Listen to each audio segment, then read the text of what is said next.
Hello, everyone. This is MMA Interesting Prospects podcast. Today, our guest is Pat Grzywacz, who will fight on Shamrock FC 368 September 13th. Hello, Pat. How are you? Hey, how's it going, boss? It's everything. It's good, and actually, I think that there is some story behind your next fight because even in topology, it is like marked as the pro bout, and in the end, it will be amateur bout, right? Yeah, there was a lot of the changing that went into this one. I didn't have an opponent right away, and it was going to be a pro fight, and they ended up this one was going to be a pro fight, but then we ended up deciding they said they were I want to say super active this year, and for me to be able to do two fights and it's been a while since I fought too, and a lot of inactivity. So with a mix of that too, it seemed like the best idea was to just get in there now, do a quick little amateur fight, and then the guys over at Shamrock, told me as long as I go in here, win this fight, they're willing to give me a quick turnaround for a pro fight in this year. So yeah, I just want to say super active. So I'm doing an amateur, and then I want to hop in there and go pro before the end of the year too.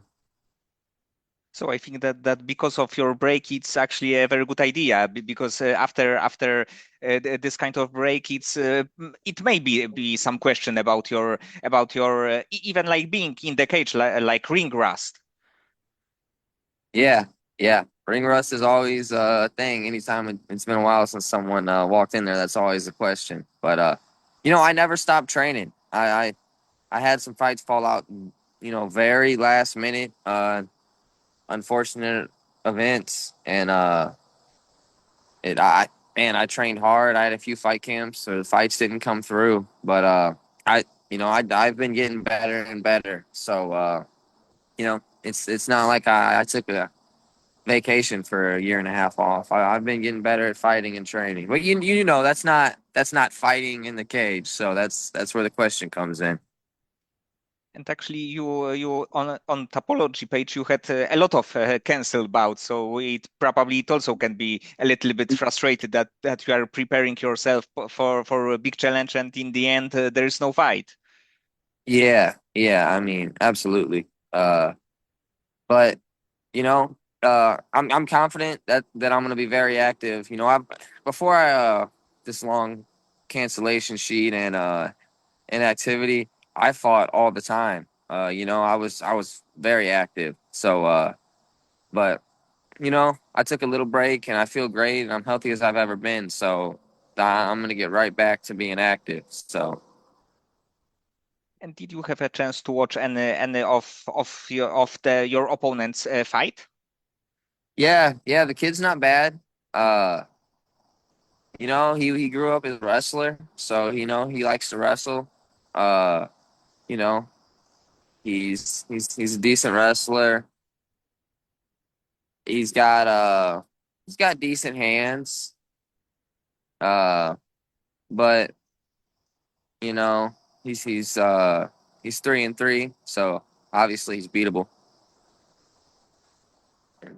And actually, he also got three finishes, so three wins, three finishes. So definitely, he is not a fighter that you can just like walk through on the paper, but he can have some tools to be dangerous in some positions.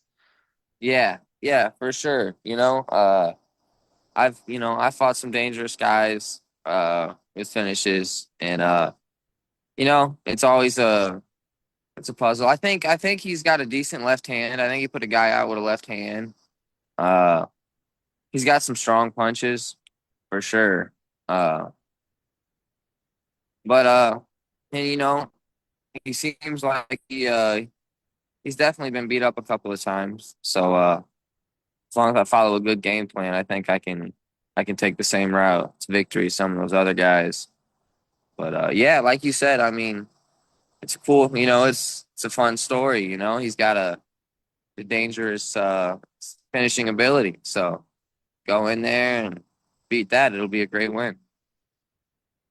And when I watched your fights, it's like obvious that you are a very good wrestler. You can dictate when you want the fight to take place. But also, what I like in your style that it's a mix, like some knockouts, some submissions, and some decisions. So it means that you spend time in the cage, and I think that it's actually really important when you are on the amateur scene. That like finishes, quick finishes, like 10, 15 seconds are great, but in the end, the cage time is quite valuable. Yeah. Yeah. Uh yeah. A lot of the times I go in there and I do wrestle. But I've had a couple of submissions and a couple of TKOs on top. Uh yeah, I like to put a pace on guys. And some guys I don't finish them and I keep that pace on them and I don't, it ends up being a dominant win. Uh obviously, I've lost before, but you know, we all learn from our losses, and I've won more than I've lost, and I've beaten some good guys. So I definitely think I'm a problem for anybody. Uh, and especially that pace I keep on. I've beaten some other good wrestlers wrestling them too. It's just MMA is not wrestling; it's fighting. So it's a lot of these wrestlers are huffing and puffing if they can't mix it up. Like almost like like Anthony Fluffy Hernandez, and he choked out that one black belt, dude, just because he just doesn't get tired, man. He's just mean. And I I like to look at myself like that, man. I get in there and I'm just mean. Yes, and I definitely agree that right now, like Anthony Hernandez, of course, Merab Dvalishvili, they showed how important is cardio. When you have a really good skills, but maybe not elite one, but you have a great cardio, you can break your opponents, and you can have like a tough first round, but in the end, you will break your opponent because you are just moving forward all the time, and your opponent just can't handle this kind of pace. Yeah, yeah. I like to put a pace on guys for sure. Uh, that's that's the plan always. But it's uh I definitely think that I'm the better fighter on the feet. I think I'm the better fighter wrestling. I think I've got the better jujitsu. Uh, I mean, you never really know until you get in there and you're throwing hands. But yeah, I do believe in this one though that yeah, I do believe I'm the better striker and I believe I'm the better grappler and I believe I have the better jujitsu. I just got to go out there and show it right off the start. And when you are thinking about your like overall MMA game, what do you think is the one thing that you need to improve? Of course, like every fighter needs to improve everything, but in the end, Yeah. when you are thinking about your skill set, Uh, it's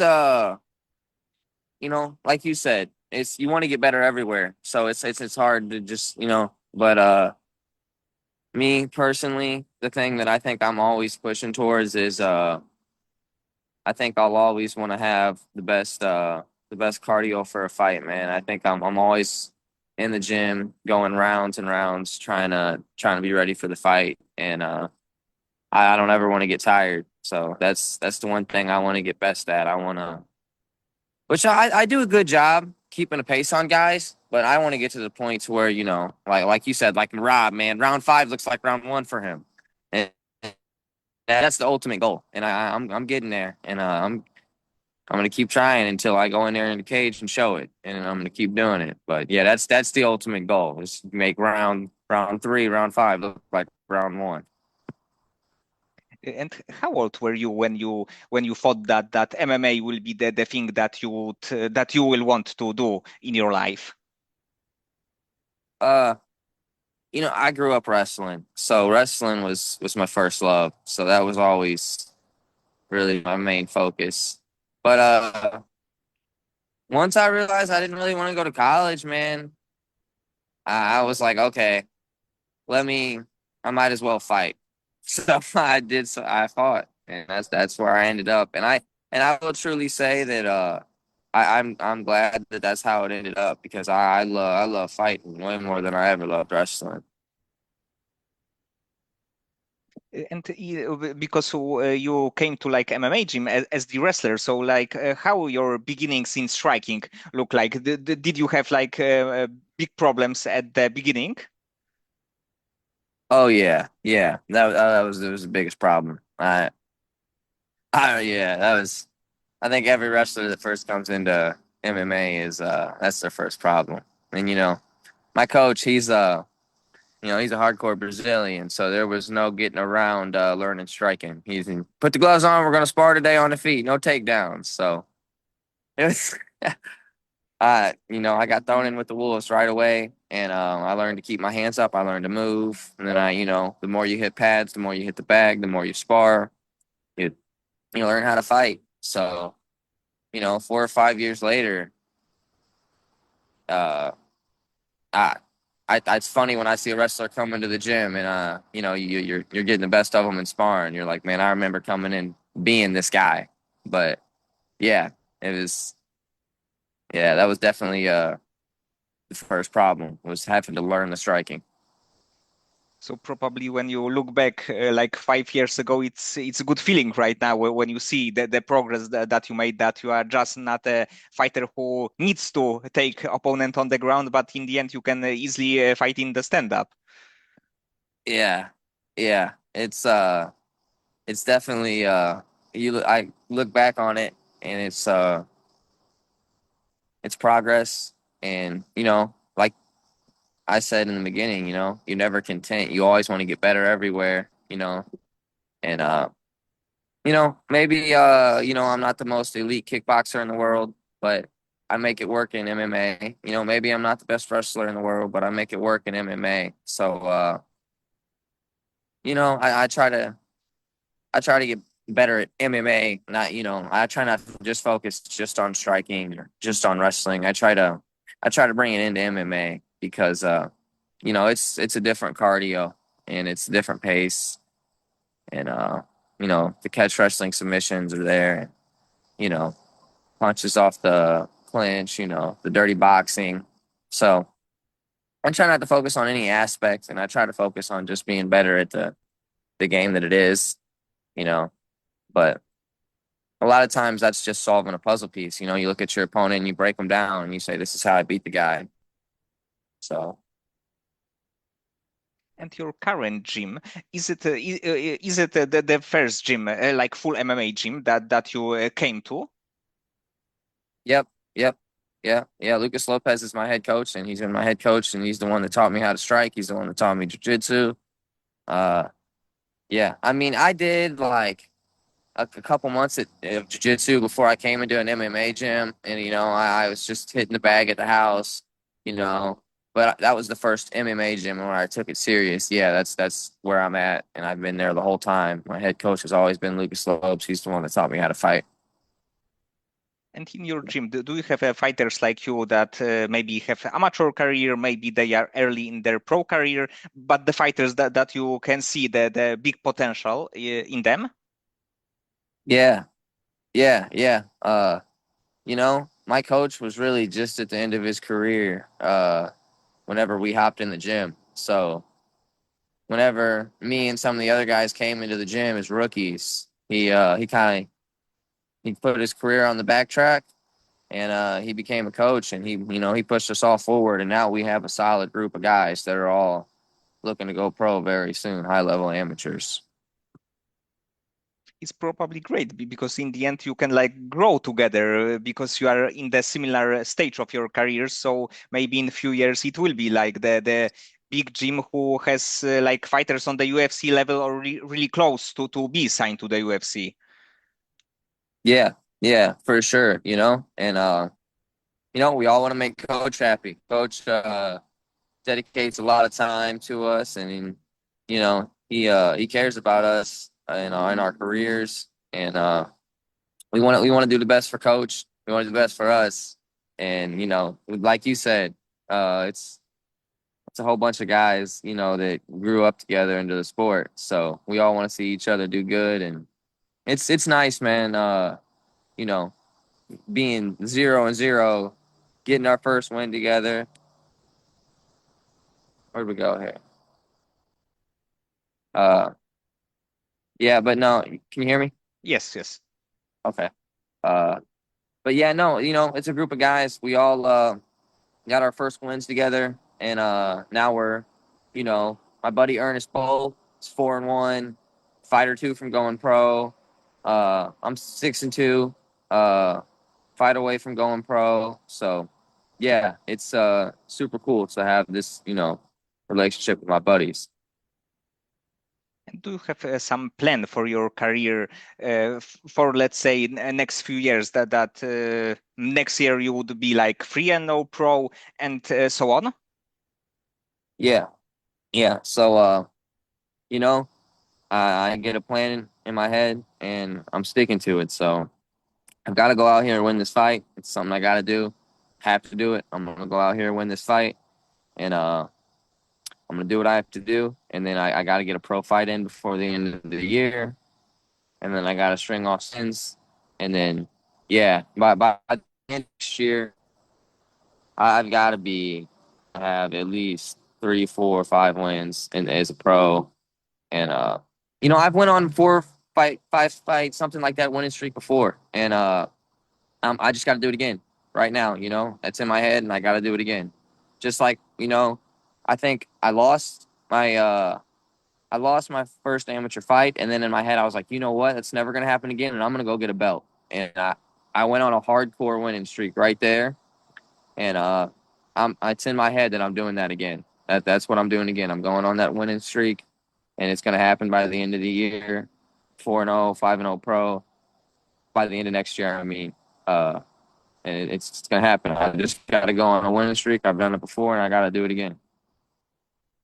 And actually, when you are active, is probably one of the most important thing because even last week in the Contender Series, there was a fighter who earned a UFC contract who made his pro debut last year. So he was able to win 5 fights, and this was his sixth win. So in the end, this game is kind of crazy that you cannot predict that you will be in the UFC or in big organization quick, but in the end, you can.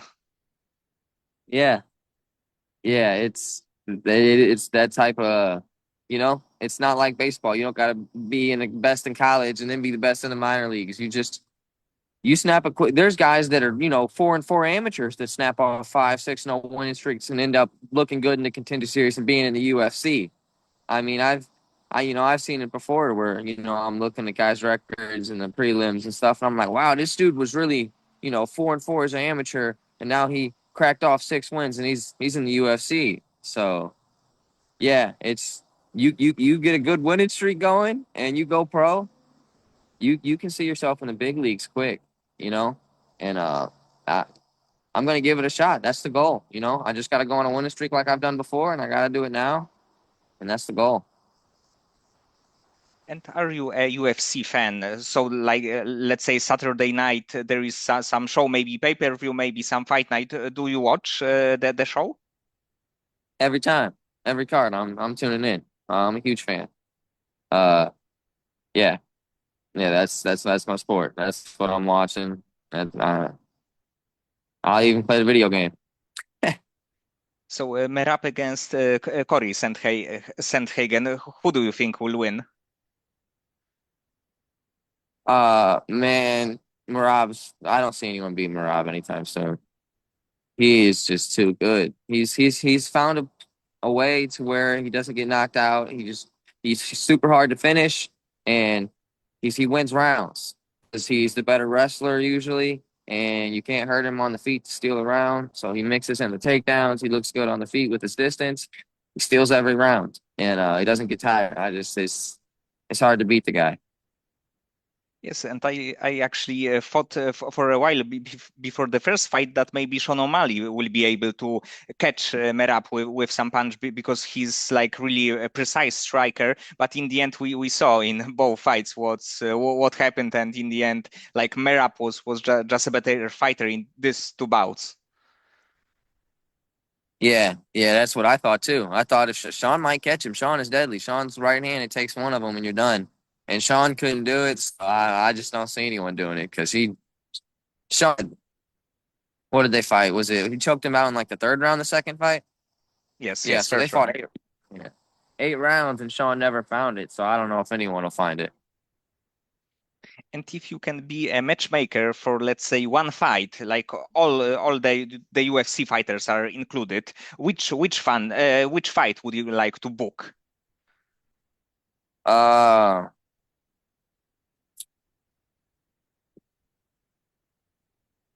you know, let's do. That's a tough one. Yeah, I had to take a sec to think about it. I'm a big fan, so I got a lot of guys I can see fight. But you know, I'd like to see that flyweight champ Alexander Pantoja, if I'm not butchering his name. Uh, dude, I'd like to see him go up and fight Merab. I feel like them two would bang it out, man. And actually, I think that it's quite possible because Pantoja like defended his time like his title like 4 times. So in the end, he probably will be soon just need to go up. Yeah, he's done beat everybody, but they do want to see him beat that Joshua Van kid. So uh, I guess once he beats that dude up, I don't. As long as Merab beats up Poirier, I don't see why they wouldn't book that fight because Merab's about in the same boat too, where he's done beat everybody, right? Yes, yes. Yeah, yeah, yeah. That'd be a good fight, wouldn't it? Yes, yes. I still would think like that Merab should win it, but in the end, Pantoja is like dangerous in the ground or in the stand-up, so he may present some threats. Yeah, yeah. It would be a fun one for sure. Uh, yeah, I doubt Merab would make 25, so he would definitely have to bump up. He's a pretty big guy. Yes, yes. It would be really, really tough for him. And like outside of fight game, when you have some free time, what do you like to do then? Like we were just talking about, besides watching the fights, and I do play the video game. Like even besides UFC, there's a couple video games I play. I if I'm resting, I'm usually just watching a movie and playing a game. Uh, you know, uh, I sometimes So what I do that's pretty cool is I whenever wrestling season comes around, like here soon, I referee the kids. I'm gonna get into high school probably soon, maybe this year. But I was doing the kids because my little brother was wrestling too, and I could go referee and see him wrestle. But yeah, dude, I referee for IKWF here in Illinois wrestling, and man, I really enjoy it. Let me tell you, it's obviously it's good money, and I enjoy refereeing the kids, man. It's pretty cool. I like seeing the new generation of wrestling. And would you like to be like MMA referee? I've thought about that too. I don't think I would want to do it while I'm competing now. It would just be weird, I feel like. But yeah, no, that would be cool, because I enjoy wrestling, refereeing, so why wouldn't I do MMA too? But yeah, no, I